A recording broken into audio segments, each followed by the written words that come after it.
नमस्कार दोस्तों, मैं तेजपाल वाघ आप सभी का घोड़ेबाज चैनल पे स्वागत करता हूं। आज मेरे साथ ऐसी व्यक्ति है जिस व्यक्ति को आप हमेशा घोड़ों के अलग अलग वीडियोस में देखते हैं। विशाल जी अहिरराव अपने साथ है। सर का channel Indian cow and horse lovers जो बहुत ही फेमस है।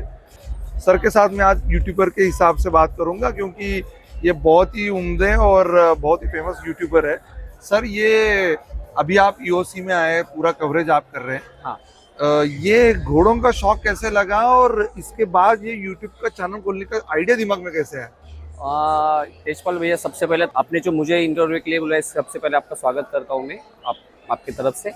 और घोड़ों में मैं हमेशा किसी को बोलता हूँ, मुझे ये सवाल बहुत लोग पूछते कि आप कैसे घोड़ों में हैं, तो मुझे लगता है कि ये जो शौक है ये पिछले जन्म से ही मेरे डीएनए में आया है। और फिर बचपन में हम जहाँ पे रहते थे वहाँ पे बहुत सारे टांगे चलते थे बचपन में, तो बहुत आप बार। यवला से हो? नहीं, मैं मालेगांव से हूँ। मालेगांव, महाराष्ट्र, नासिक के पास में पड़ता है। तो पहले पुराने जमाने में हमारे जो दादाजी थे वो शेव चूड़े की जो कार्ट आती थी, यानी गाड़ी लगाते थे। तो यहाँ हमारे गांव घर से 4 किलोमीटर बस स्टैंड रहता था, वहाँ पे वो गाड़ी लगाते थे। तो पहले वो सुबह 7 बजे आके टांगे पे वो सारा सामान लेकर के रोज का रोज फ्रेश बना के वहाँ पे लेके जाते थे। तो मैं जब सवेरे सवेरे उठता था तो वो सब देखता था, टांगा वगैरह, वो जो अनाज है उसको अपना बाजरे के आटे का गोला खिलाता था, लड्डू खिलाते थे, वो अच्छा लगता था। फिर बाद में हमारे घर के सामने बहुत सारे घोड़े भी आते थे, तो एक बचपन से वो शौक करा। और घोड़ों का जो भी पिक्चर था बचपन में मैं वो सारे देख चुका था, और एक ख्वाहिश थी कि भाई एक ऐसा घोड़ा अपने पास में हो। और तो ऐसे करते करते फिर फाइनली 2016 में मैंने पहला बच्चा येवलाई से लिया था। गणेश नाम था उसके बाद। एक संजब कलर का, ग्रे कलर का घोड़ा था। तो 1-1.5 साल मैंने रखा था पहले। अच्छा। और अभी स्वरूप के बारे में तो हर कोई जानता है। बिल्कुल बिल्कुल। लेकिन ये यूट्यूब चैनल करने का आइडिया कैसे आया? यूट्यूब चैनल का फिर मैंने जब 2016 में घोड़ा लिया था तेजपाल भैया, तो उसके बाद मुझे ज्यादा एक्सपीरियंस नहीं था। तो मैं पहली बात तो घर पे किसी को बोला नहीं, मैं घोड़ा लेकर डायरेक्टली मेरे शॉप के बाजू में एक ओपन प्लेस था, वहाँ पे मैंने एक परमिशन ली कि भाई मैं घोड़ा बांध सकता हूँ। तो उन्होंने बोला, तो वहाँ पे मैंने 1 साल घोड़ा रखा था बिना कोई शेड वगैरह का। यानी बारिश भी होती थी तो वो बिक जाता था, तो कोई व्यवस्था नहीं थी। फिर मैंने सोचा कि यार अपने से इसकी सेवा अच्छे से नहीं हो रही, घर पे नहीं है, सब घर पे से फीड बना के लाओ, ये लाओ वो लाओ, बहुत इरिटेट हो रहा था मुझे। तो मैंने वो बेच दिया। फिर खुजली ऐसी थी कि भाई यार नहीं रह जा रहा। फिर और 2 महीने के बाद में एक अबलग काठियावाड़ी घोड़ा लाया प्योर में, उसको भी मैंने 1 साल रखा। फिर वही प्रॉब्लम कि यार घर से लाओ। फिर मेरा थोड़ा सा ऑर्केस्ट्रा का भी काम चलता था बीच में, तो मैं 2 दिन बाहर रहता था, घोड़े को फीडिंग वगैरह डालने के लिए कोई नहीं रहता था। तो फिर कहीं तो भी सेवा में अधूरापन रह रहा था, तो फिर उसको भी मैंने बेच दिया।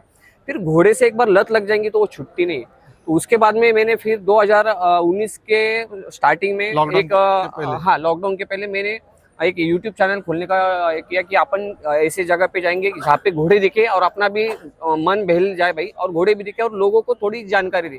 तो फिर मैंने अपने गाय से शुरुआत की। फिर मैंने अपने चैनल का नाम पहले एनिमल लवर रखा था। फिर सोचते सोचते कि यार एनिमल लवर चैनल इतना नाम थोड़ा और लग रहा है।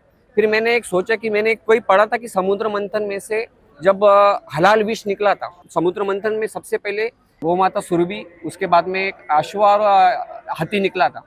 तो मैं वो 2 चीज का एक कंसेप्ट बनाया कि गाय और घोड़ा ये सबसे प्राप्त स्मरणीय है। जब भी कोई सवेरे उठेंगे और उनका मन से भी दर्शन करेंगे, दिखने का तो सौभाग्य बहुत कम लोगों को मिलता है, लेकिन प्राप्त स्मरणीय आप उनको स्मरण भी करेंगे तो दिन अच्छा होता है। तो मैंने उन दोनों को साथ में लेके एक Indian cow and horse lover एक नाम तैयार किया, और फिर वही चैनल फॉलो करते रहा।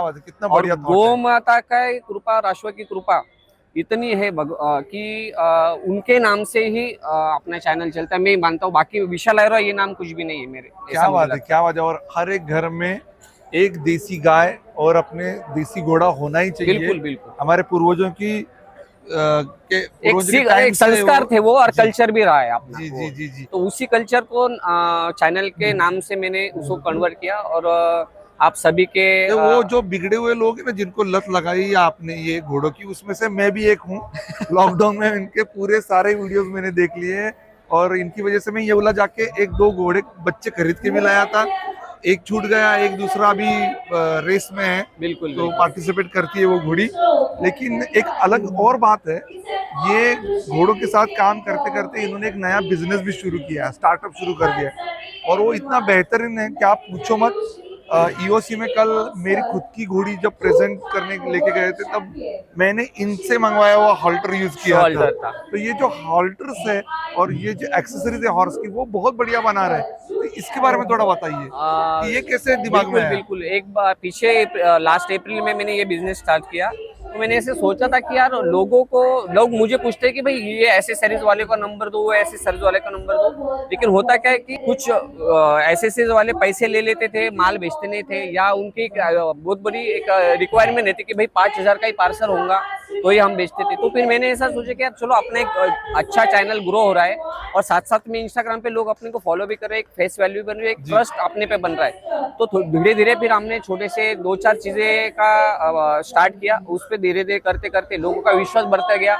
लोग छोटे पार्सल भी मंगवा लें, 200 रुपए का भी अगर पार्सल होगा तो वो मंगवाते थे और मैं भेजता था, तो लोगों को खुशी हुई कि भाई 200-150 का भी पार्सल अब ये भिजो रहा है, यानी कुछ तो भी एक जेन्युइन काम कर रहे हैं।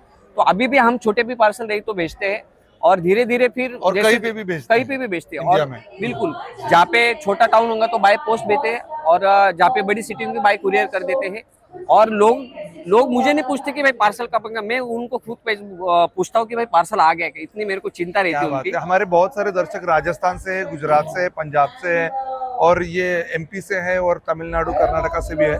मैं सभी दर्शकों को बताना चाहता हूँ, महाराष्ट्र के तो दर्शक है ही आपके, बिल्कुल बिल्कुल। सभी को बता देता हूँ कि ये ऐसा बंदा है जो घोड़े को देखकर उसका कलर क्या है, उसको क्या हॉल्टर सूट होगा, उसको क्या एक्सेसरीज सूट होगी, वो बता के उसके लिए खास अपने हाथों से बना के बेचते।